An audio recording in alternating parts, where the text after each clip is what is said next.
సాతాను తంత్రములను మనము ఎరుగని వారము కాము. సాతాను యొక్క యంత్రాలు, సాతాను యొక్క దాడులు మనం ఎరుగని వారము కాదు. చాలాసార్లు సాతాను చూసి మనం భయపడతాం, అబో అని. ఒక మాట చెప్తానండి, యుద్ధము, శత్రువు యొక్క దాడి ఎలా ఉంటుంది, వాడు వాడే పనిముట్లు ఏంటి, వాడు వాడే ఆ యొక్క సాధనాలు ఏంటని మనం కానీ తెలుసుకుంటే పెద్ద మనం భయపడం. ఎందుకంటే మనకు కూడా వాడి దాడి చేస్తే వాడి ప్రతిదాడికి కావాల్సిన ఆయుధాలని కూడా మన దగ్గర సిద్ధపరచుకుని ఉంటాం. అయితే హైలైట్ ఏంటంటే, అద్భుతమైన మాట ఏంటంటే, పౌలు భక్తుడు కొరింథీకి జ్ఞాపకం చేస్తూ అంటాడు, కొరింథీ సంగమా, మీకు ఒక గుడ్ న్యూస్ చెప్పాలని ఆశపడుతున్నాను. ఏంటంటే, అపవాది దాడి చేస్తాడు కానీ వాడి తంత్రాలన్నీ కూడా అవుట్డేటెడ్ తంత్రాలంట.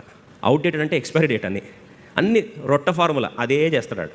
ఇంకా వాడు కొన్నిసార్లు చెప్తాం మనం, పలానా వచ్చాడంటే పలానా దేశం పలానా వాళ్ళు అటాక్ చేస్తారంటే వాడికి ఏం లేదండి, ఆ మెథడ్ అదే మెథడాలజీ వస్తాడు, వాడు అదే మెథడ్తో వస్తాడు. కొంతమందికి ఏంటంటే ఇంకా వాళ్ళు కొత్త అప్డేట్ కారంట. సాతాను క్రియేటివిటీ ఎక్కువ లేదు వాడికి. వాడు క్రియేటివే కాదు కదా, సృష్టికర్త ఎవరండి? దేవుడు. వాడికి ఎన్ని వస్తాయి, వాని వెపన్లో, వాని అమ్యునిషన్లో కొన్నే ఉన్నాయి. వాడికి కొన్నే దాడు చేస్తాడు, రొటీన్గా అదే చేస్తాడు, చేసిందే చేస్తాడు. దాని తర్వాత అప్డేట్ కాడంట. ఎవరండి?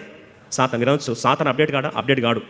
అందుకొరకే బహుశా మీరు చూడొచ్చు, కొన్నిసార్లు శత్రువులు ఎప్పుడు కూడా ప్రత్యర్థి దేశం యొక్క ఆయుధాలను ముందు పరీక్షిస్తారు. ఆయుధాల కంటే లేటెస్ట్ టెక్నాలజీని వాడడానికి ప్రయత్నిస్తారు. అయితే ఇక్కడ సాతాను టెక్నాలజీ మాత్రం ఎప్పుడు అవుట్డేటెడ్ టెక్నాలజీ అంట. అంటే వాడు కొత్తదేం వాడండి, ఎప్పుడు రొటీన్ ఫార్ములానే. కాబట్టి పౌలు అంటాడు, వాడు రొటీన్ ఫార్ములా మీకు మొత్తం క్రాక్ చేసి చెప్తాను, మీరు దాన్ని ఫాలో అయిపోండి అంటున్నాడు. అంటే సాతాను టైమ్స్ ఇమోమోరియల్, ఎప్పటి నుంచో కూడా ఆది నుండి వాడి దాడి, వాడి బాణాలన్నీ రొటీన్ బాణాలే.